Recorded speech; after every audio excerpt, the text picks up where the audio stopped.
My name is Elaine Porter, and the night my mother-in-law told me not to bring my own mother on the family vacation I had paid for, something in me finally snapped. Not loudly, not dramatically. I didn't throw a fit or fire back in anger. Instead, something quiet and firm settled inside me, the same way a heavy door clicks shut when you finally realize you've been trying too hard to keep it open. And that single moment, that little text message glowing on my phone screen, was the beginning of a very different story than the one my son's family expected. It was a Thursday evening in early June, the kind of warm Ohio night when the sky stays peach-colored for an hour longer than usual. I had just finished folding laundry when my phone buzzed. A message from Linda, my mother-in-law. Well, technically, she was my former mother-in-law, since my husband passed away 12 years ago. But she never let me forget she was still the elder of the family. I used to respect that. Used to. Her message read exactly like this: "Don't bring your mother along. My family isn't comfortable with strangers." Strangers. She had called my mother a woman who crocheted baby blankets for every one of Linda's grandchildren, who mailed birthday cards without fail, who never once asked for anything a stranger. I stared at the text for a long time, the sting settling deep. My mother, Eleanor, is 78 now. She moves slower these days, but she still hums when she waters her potted geraniums and keeps peppermints in her purse in case someone needs one. She raised me with quiet strength, never pushing, never demanding. And yet, somehow after all these years, Linda still saw her as an outsider. The irony was almost funny. The entire vacation Linda was referring to, flights, hotel rooms, rental car, had been paid for by me. Every penny. I had used my credit card, my reward, points, my planning time. I did it because my son Mark had asked for help. He and his wife, Jenna, had been struggling with bills after some home repairs. I didn't mind helping. I don't mind helping my family. But there is a difference between helping and being taken for granted. And even at 62, I was still learning that lesson. I sat down on the edge of my bed and let the weight of her words settle. Linda had always been particular. She liked things her way, preferred her side of the family to be front and center. She kept score in ways that made holidays exhausting.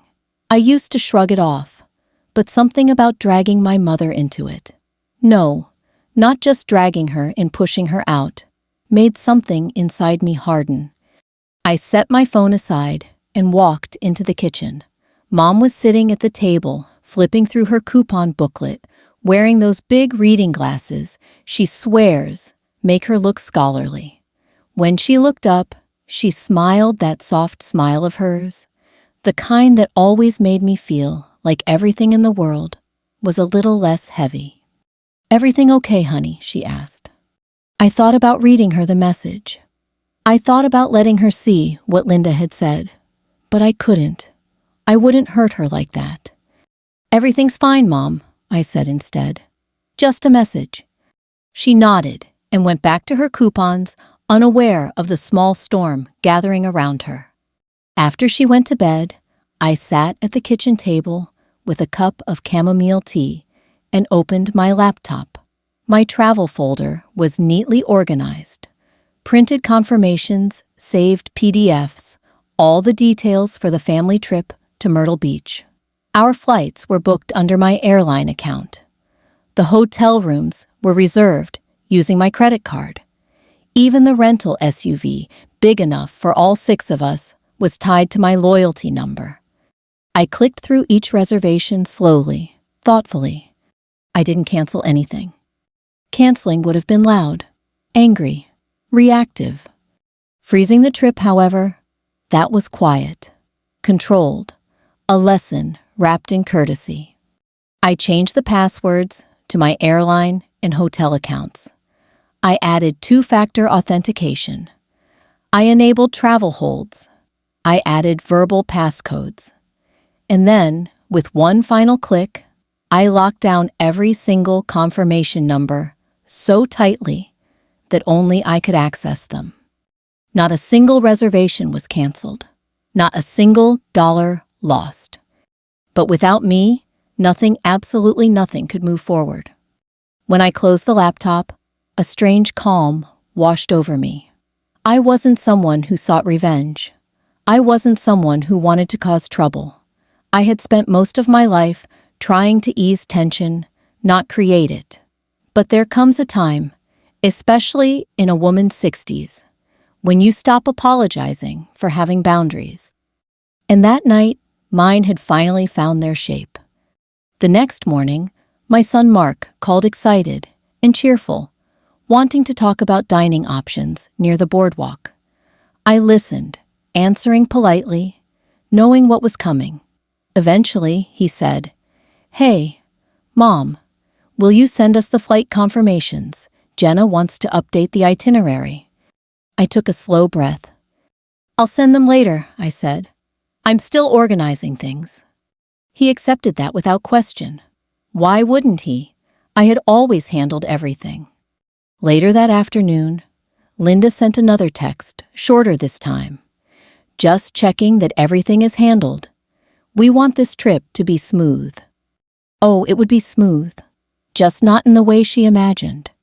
As the day went on, I found myself remembering moments over the years, times when Linda made little comments about my mother, being too quiet, too simple, too small town.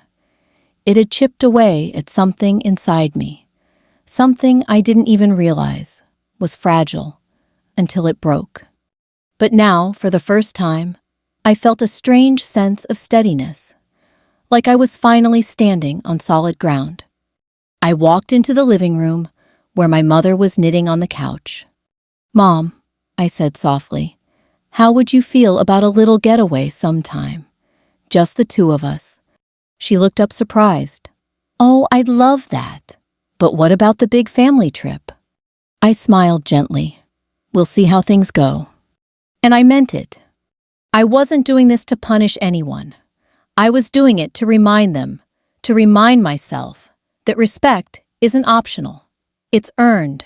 It's maintained.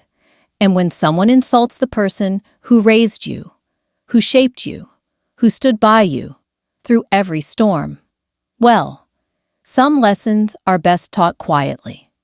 And the quietest lessons are often the ones people remember the longest. The morning after I froze the trip, I woke earlier than usual. The house was still and dim, the kind of quiet that feels like the world is holding its breath. I brewed a pot of coffee and stood by the kitchen window while it percolated, watching the neighborhood come alive. Dog walkers, mail trucks, a couple of retirees doing their daily power walk. Regular American life, simple, familiar. The sort of life my mother had lived with dignity for decades. As I watched the sunrise settle across the street, I found myself thinking back to the woman Linda had so casually labeled a stranger. It almost made me laugh, because if anyone knew the definition of loyalty, it was my mother. She was the kind of woman who saved birthday cards in shoeboxes, who delivered meals to sick neighbors, who never hesitated to help even when she had little herself. My earliest memories are of her standing at the kitchen counter in the old farmhouse, rolling out biscuit dough at 5 a.m. before heading to her job at the textile mill. My father had passed when I was 9, and she didn't flinch. She just worked harder, tightening her belt, stretching dollars, the way only small-town widows know how. She raised me to be strong, without being loud, generous without being foolish, and proud without being boastful. And maybe that was why Linda grated on me in ways I had never fully admitted. Linda, with her sharp eyes and sharpened opinions, had a way of sizing people up, like she was appraising antiques at a yard sale. She valued polished presentation lineage. She talked about status as if it were a birthright. My mother never once cared how expensive something was, only whether it lasted. When I married my husband, Paul, Linda welcomed me, but in a conditional way. I could always feel her measuring me, comparing me, calculating my worth. Over the years, the tension ebbed and flowed. After Paul died, Linda took it upon herself to be a stronger presence in Mark's life. I understood that. He was her grandson. She wanted stability for him. But with that involvement came commentary, constant commentary, on everything from the way I cooked to the way I spent my free time. I tolerated it because I didn't want to fracture the family.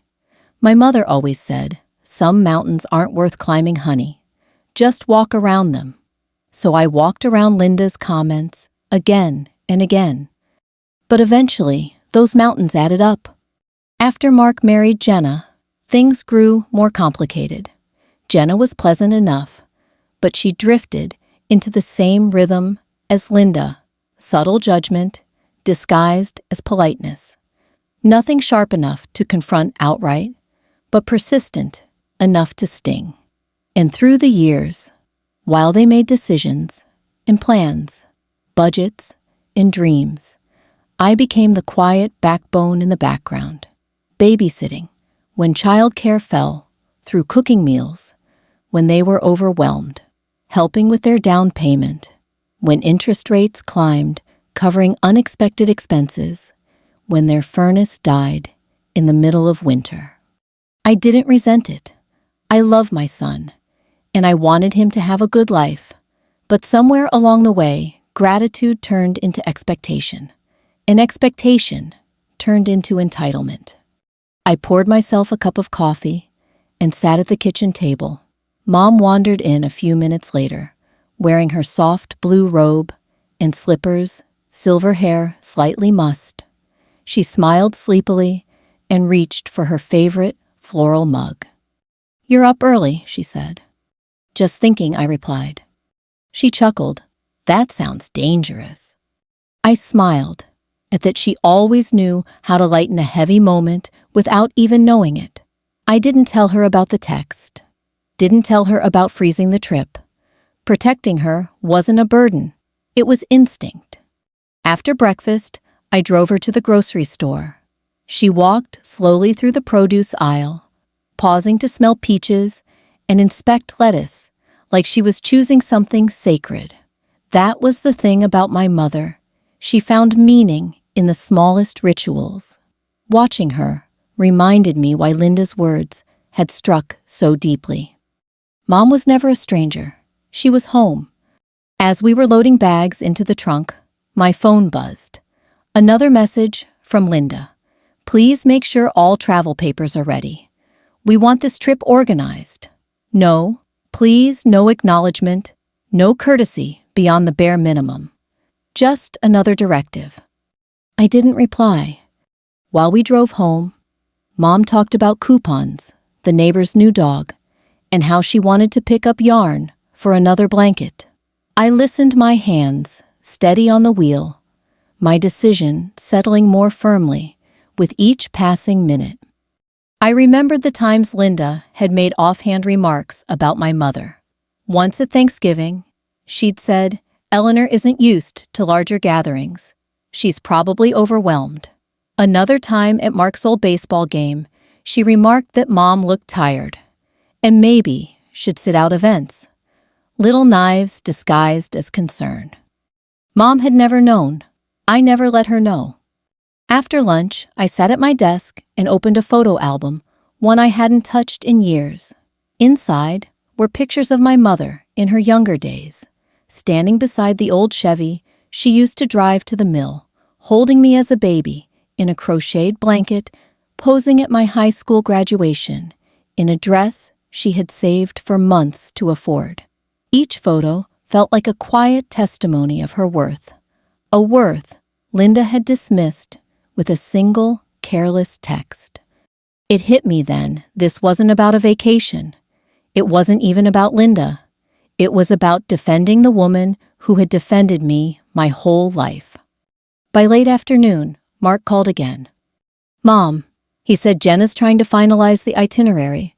Can you send the confirmations now?" There, it was the assumption, the tone, the expectation. Not malicious, but so deeply ingrained, it was practically muscle memory. "I'll send them when I can," I told him calmly. "What's the delay?" he asked, impatient. I didn't answer right away. I wanted to choose my words with care. "Mark, there's something you and Jenna should think about before this trip moves forward." What he asked, completely unaware. "Respect," I said softly.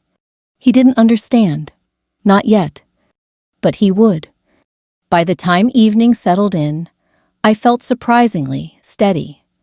The kind of steadiness that comes when you finally stop explaining yourself and simply stand where you need to stand. I wasn't plotting revenge.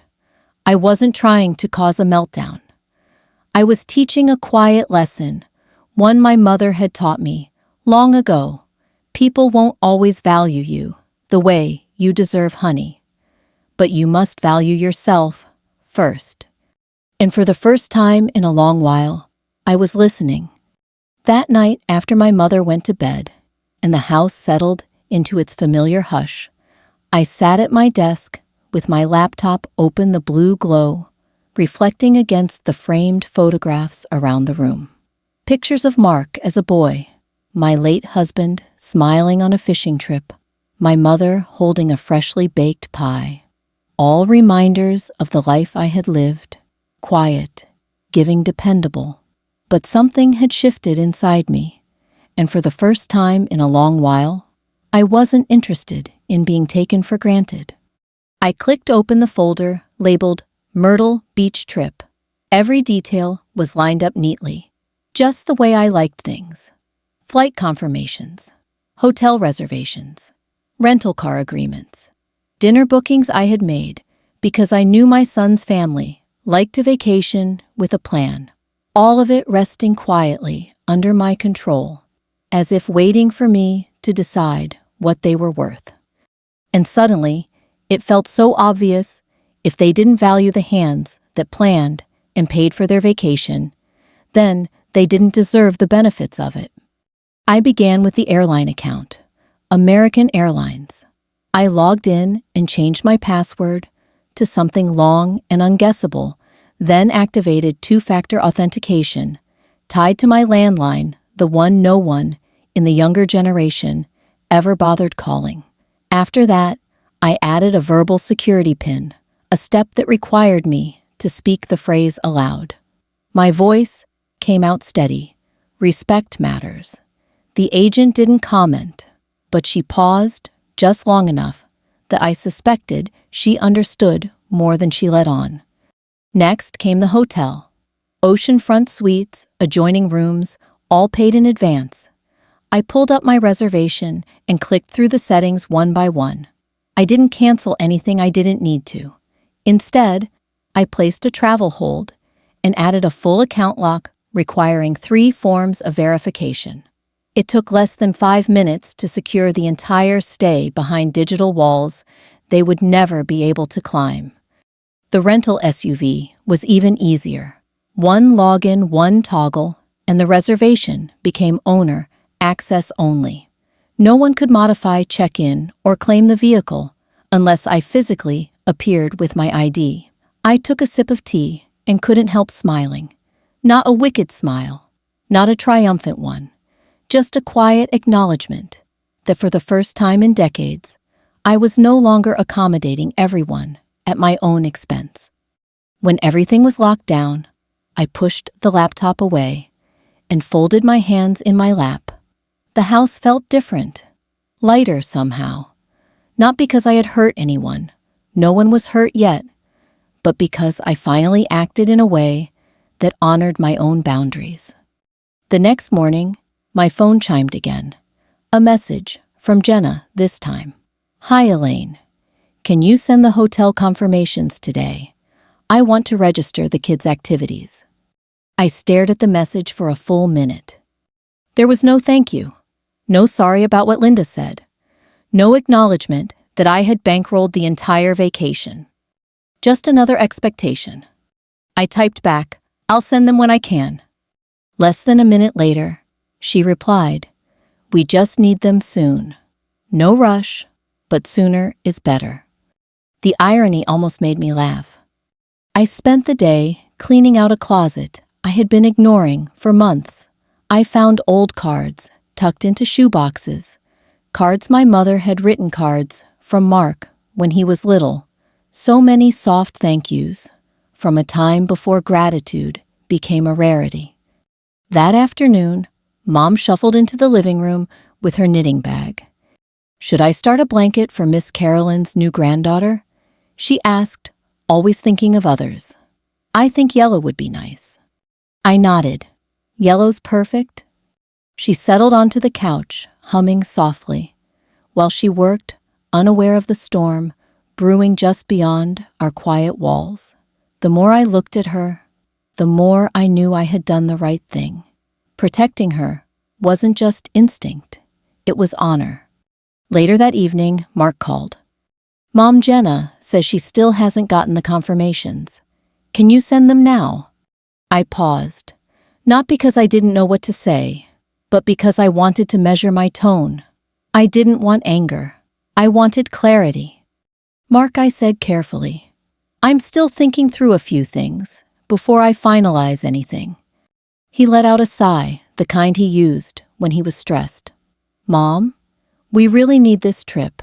Jenna's been planning outfits for the kids, and Grandma Linda's excited. My jaw tightened at that. I understand, I replied, but I need you to understand something, too. What he asked, impatient. I swallowed. Before a trip can move forward, everyone involved should treat each other with respect. There was a pause, a long one. What does that mean? He finally asked. It means, I said, that if someone insults my mother, your grandmother, then I can't pretend it didn't happen. He didn't answer. Not right away. I could almost hear the gears turning, the discomfort rising. He finally said, I'll talk to Linda. But talking wasn't enough. Not yet. After dinner, I walked out to the garden and tended to my tomato plants. I found comfort in the dirt, in the smell of fresh basil, in the tiny miracles growing silently in the soil. Gardening teaches patience. It teaches that growth doesn't always look like progress. Sometimes things must go still before they flourish. As the sun set, a warm, amber glow draped across the yard, and a sense of resolve settled deeper into my bones. I wasn't sabotaging anything. I wasn't destroying anything. I was simply holding up a mirror and letting them see the consequences of their own choices. If they wanted a family vacation without strangers, they could enjoy no vacation at all. That night, as I locked the house and turned off the lights, I whispered something I hadn't said aloud in years. No more being taken for granted. And for the first time, I truly meant it. By Monday morning, the trip was only 9 days away, and that was when the cracks began to show. I could feel it before anyone said a word. A tension humming beneath the surface, like a power line ready to snap. It started with a text message from Jenna, short-clipped and missing its usual sugar-coated sweetness. Elaine, the airline, says they can't find our booking. Can you call them?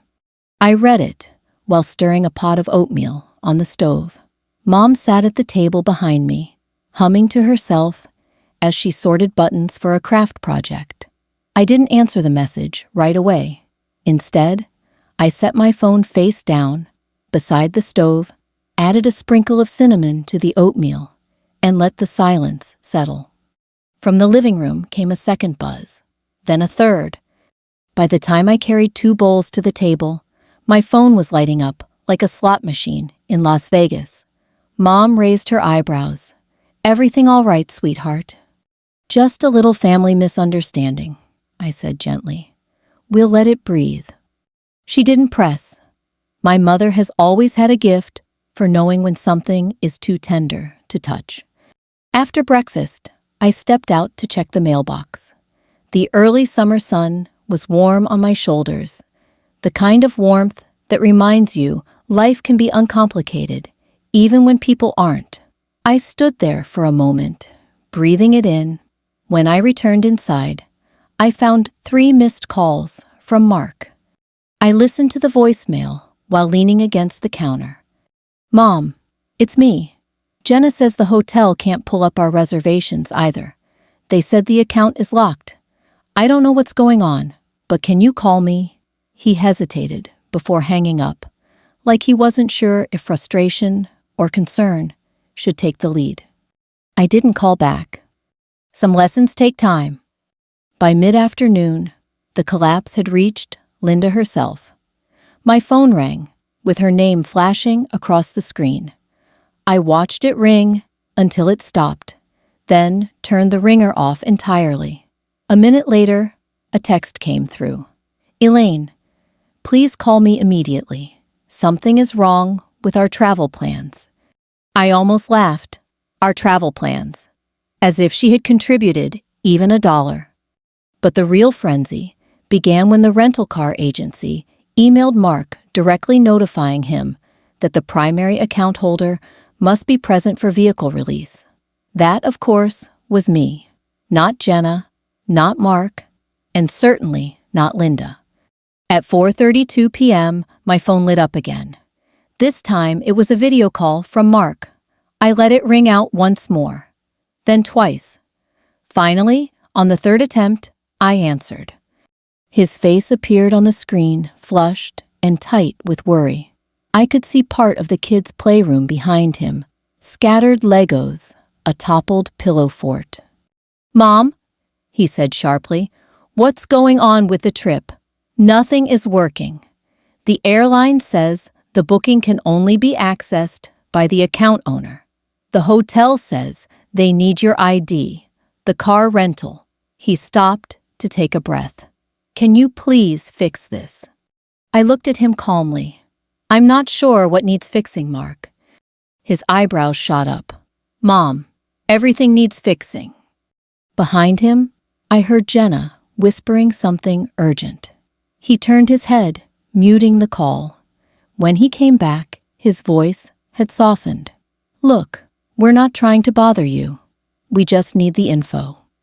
"Do you know what your grandmother texted me last week?" I asked, quietly. He blinked. "What?" I repeated it word for word. "Don't bring your mother along. My family isn't comfortable with strangers." His expression shifted from impatience to confusion, then to embarrassment. "She said what?" "She did," I replied, "and she meant it." He rubbed his forehead. "Look, Grandma can be blunt. You know how she is." "I do know," I said, which is why I took her words seriously. He froze. "Mom, what did you do?" I made sure I said that her version of the trip is exactly what she gets. He stared at me. Meaning, I answered slowly. If she didn't want my mother included, then I won't be included either. And since everything is booked under my name, realization washed across his face like cold water. "Oh," he breathed. "Yes," I said. He looked down, ashamed. "Mom, I'm sorry. Really. I didn't know she said that." "I understand," I told him. "But someone did say it, and no one corrected her." He swallowed. "Can we fix this?" I shook my head gently. "Not today." When we ended the call, I felt something I hadn't expected, sadness. Not regret, not guilt, just the weary kind of sadness that comes when someone you love finally sees the cracks you've patched over for years. That evening, Mom and I sat on the porch, sipping lemonade, while fireflies blinked across the yard. She talked about wanting to plant marigolds in the fall, how she had coupons for potting soil, how the neighbor down the street had a new rescue dog with the sweetest little bark. While she spoke, my phone buzzed nonstop in my pocket. I ignored every message. Inside, Linda was unraveling. Jenna was panicking. Mark was finally thinking. And I, sitting beside the softest, kindest woman I knew, felt steady. Later that night, as I washed dishes at the sink, a new message popped up from Linda. "Elaine, please call me. We're all trying to understand what happened." For the first time, her tone carried uncertainty, real uncertainty. I dried my hands and set the phone face down on the counter. Some truths don't need immediate answers. Some boundaries don't need explanations. And some families don't realize who's holding everything together until the glue quietly steps back. By Wednesday afternoon, the tension had reached its boiling point. I could sense it in the air. Even before the knock came 3 sharp raps on the front door, urgent and unplanned. Mom was in her room, folding towels, humming quietly to herself. I wiped my hands on a dishcloth and walked to the door, already knowing who it would be.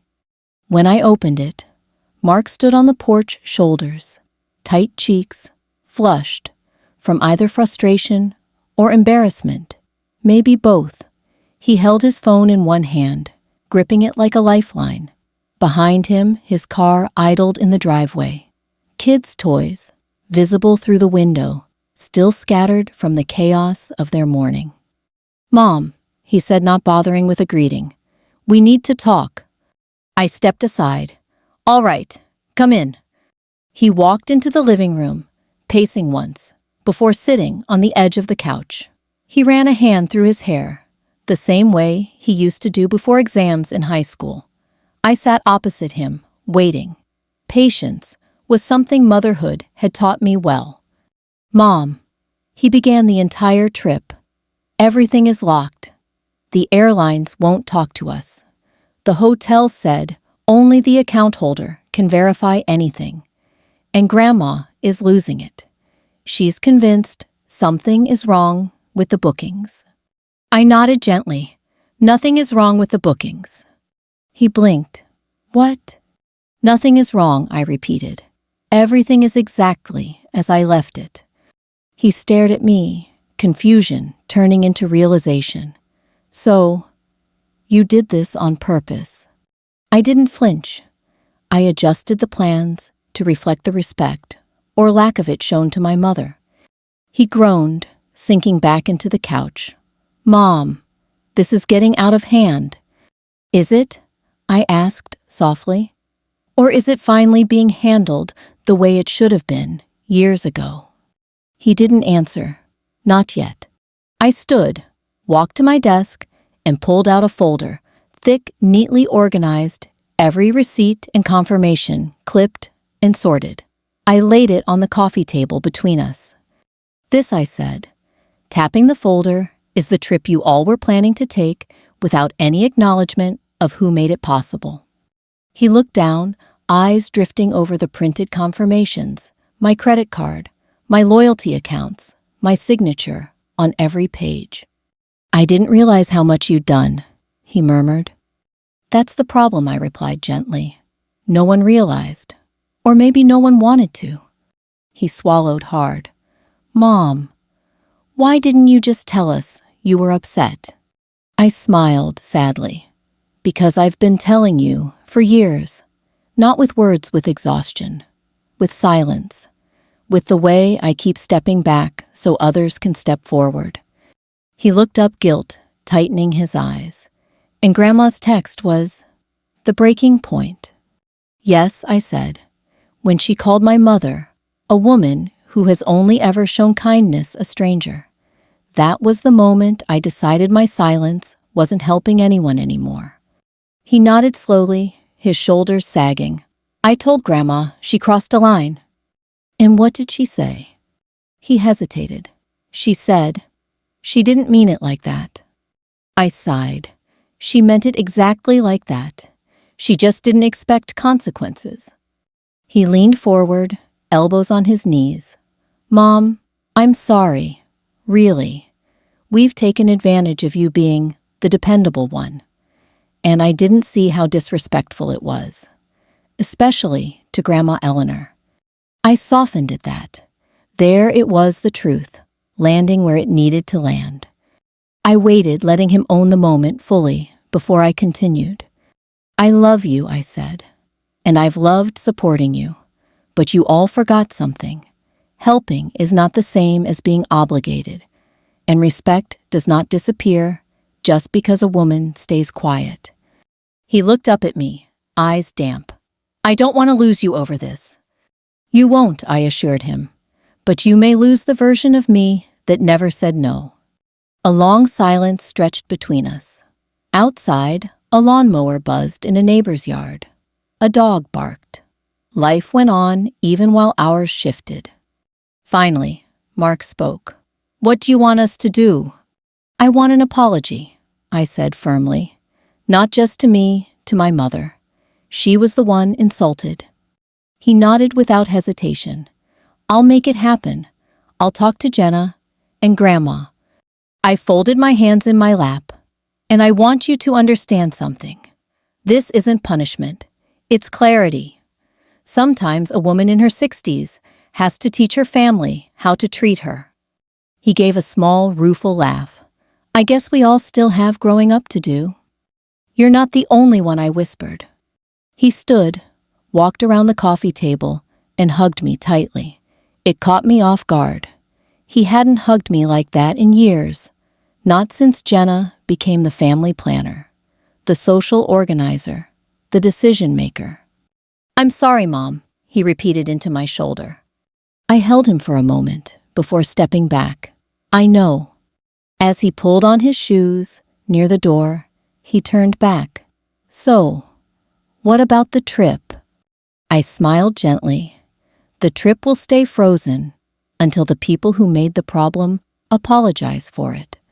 And after that, I shrugged. We'll see. He seemed to accept that. After he left, I walked to the window and watched his car pull away. The street was quiet again. Mom came out of her room holding a stack of folded towels. Everything all right, honey? She asked, unaware of the earthquake that had just occurred. Yes, I said softly. Things are finally being understood. She nodded, satisfied with the answer, and went back to her room humming. And for the first time since this all began, I felt something new blooming in my chest, hope. Not for the trip, not for the plans, but for the possibility that my family might finally start seeing the truth. A mother's worth is not measured by silence. The day after Mark came over, the house felt strangely calm, as if some invisible pressure had finally lifted. Mom made pancakes for breakfast, slightly lopsided, burnt the way she always made them, and hummed old hymns while she worked. She had no idea that in the span of 24 hours, her quiet life had become the center of a family reckoning. And honestly, I preferred it that way. She had carried enough in her lifetime. She didn't need the weight of this, too. By mid-morning, my phone buzzed with a message from Jenna. Hi, Elaine. Could I come by later? I think we should talk. I reread it twice. There was a softness in her tone that had been missing for years. No urgency, no assumption, no hidden edge. Just a simple request. I replied with a gentle, yes, that's fine. Around 2 in the afternoon, Jenna arrived, standing on my porch with her shoulders drawn, inward, hands clasped in front of her. She had always carried herself with confidence, sometimes too much of it, but today she looked smaller, humbled. Hi, she said quietly. Come in, I replied. She stepped inside and immediately glanced toward the living room where Mom sat knitting near the window. Jenna's face tightened with remorse. Hi, Mrs. Eleanor, she said softly. Mom looked up smiling, the way she always did. "Hello, dear lovely, to see you." Jenna's eyes glossed before she turned back to me. "Elaine, can we talk privately?" I led her to the kitchen, where we sat at the table. She took a deep breath, steadying herself. "I didn't know," she began. "I didn't know what Linda said to you. Mark told me everything last night, and I felt sick." I watched her carefully, not judging, just listening. She continued, voice trembling slightly. "I've been so wrapped up in planning and making things perfect for the kids. I didn't realize how much you were doing for all of us, or how we made you feel invisible." "Invisibility," I said gently, "has a way of growing when no one looks closely." She nodded, tears forming. "You've helped us so much, more than we've ever thanked you for. And the fact that your mother, your sweet mother, was treated like she didn't belong. It's awful. I'm really sorry." Her apology wasn't dramatic. It wasn't defensive. It was real.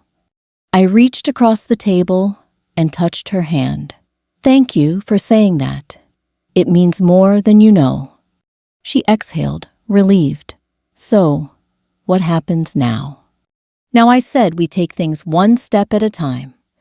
Before she left, she shyly approached Mom and whispered something I pretended not to hear. Mom's eyes softened, and she patted Jenna's hand with that grandmotherly affection she gave so freely. Jenna left the house, lighter than she entered. That evening after dinner, Mark called to say his grandmother wanted to come over the next day. I didn't respond immediately. I needed a moment to steady myself. Linda had never apologized in her life, not sincerely anyway.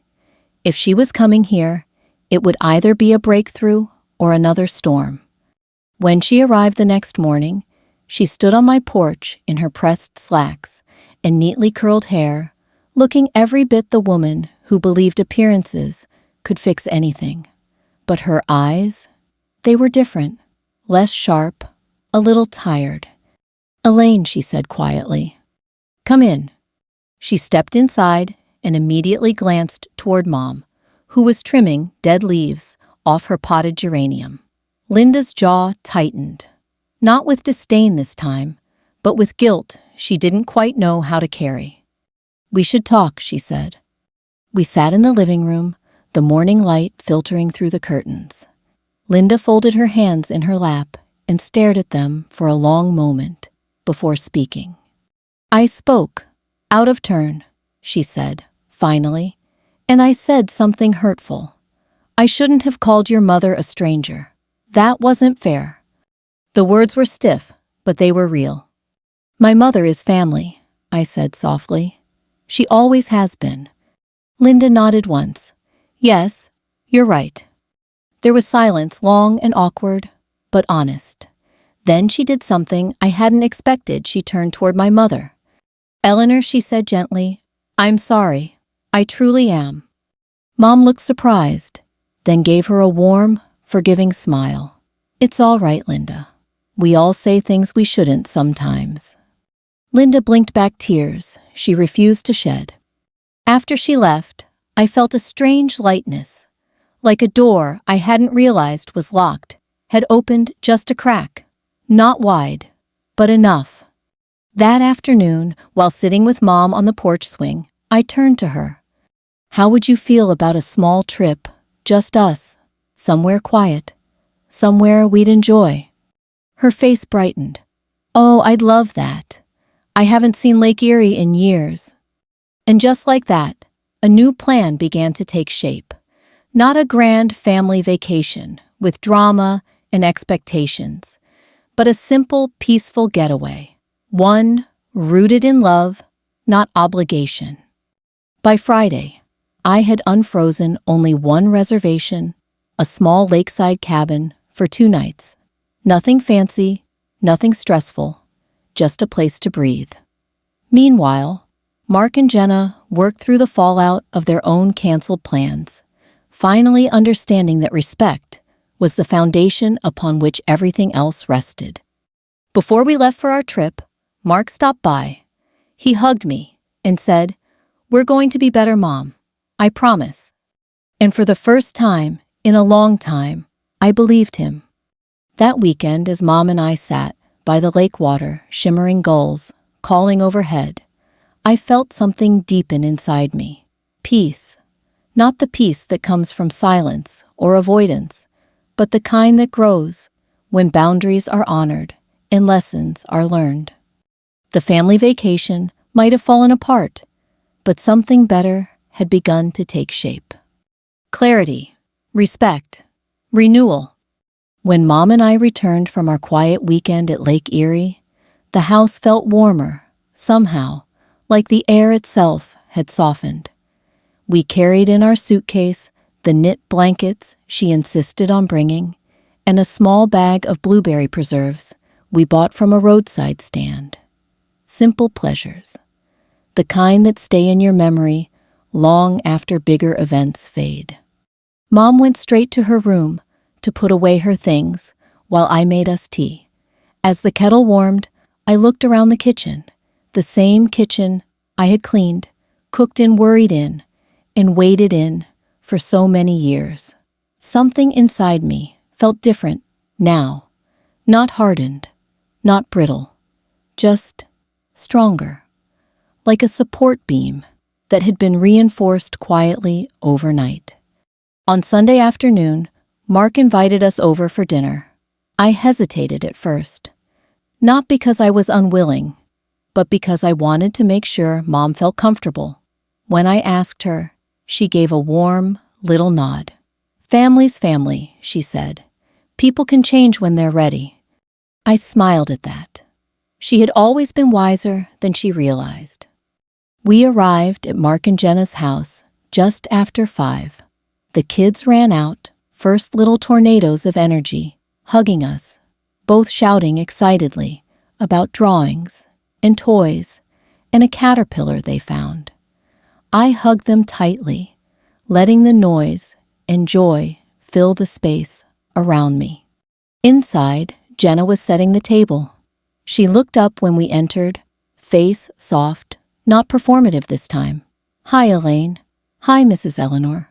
Her voice held genuine warmth. Mom smiled. "It smells wonderful in here." Jenna blushed. "I tried a new chicken recipe. I hope it's good."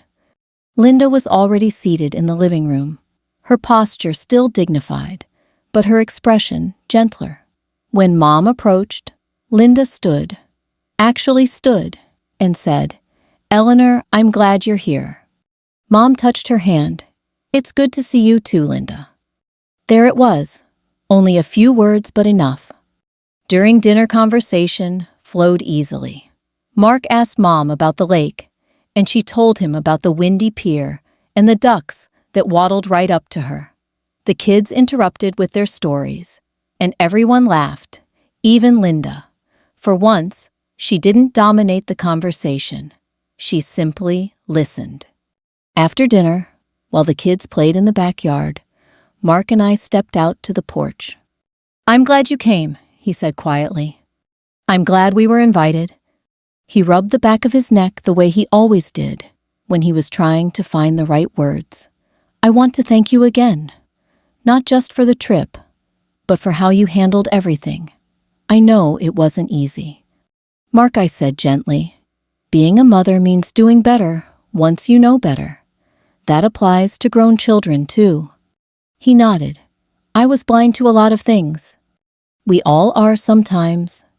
He looked out toward the yard, where Mom was helping the youngest pick flowers, while Jenna watched from the steps. His voice softened. "Grandma Linda's trying. It may not be perfect, but she's trying." I followed his gaze. Linda was sitting on a patio chair, looking tired but peaceful, as if she had finally set down a weight she'd carried too long. "Trying matters," I said. "Effort makes room for forgiveness." He smiled, then a real relieved smile. "So, what about the trip, the original one?" I chuckled. "Let's not rush." Then after a moment, when respect is in the air, Plans come easier. We'll see. Later that evening, when Mom and I hugged everyone goodbye, the warmth in the room wasn't forced. It wasn't fragile. It was real. A quiet understanding had settled into the space between us all. On the drive home, Mom rested her head against the window. "Today felt nice," she said softly. "People can surprise you." "Yes," I replied, "they can." Back at the house after Mom went to bed, I sat on the porch with a cup of tea. Fireflies dotted the yard. A neighbor watered her plants across the street. The world moved quietly, steadily, like it always had. And I let myself reflect. Revenge, if you even wanted to call it that, had never been my goal. What I wanted was clarity. What I needed was respect.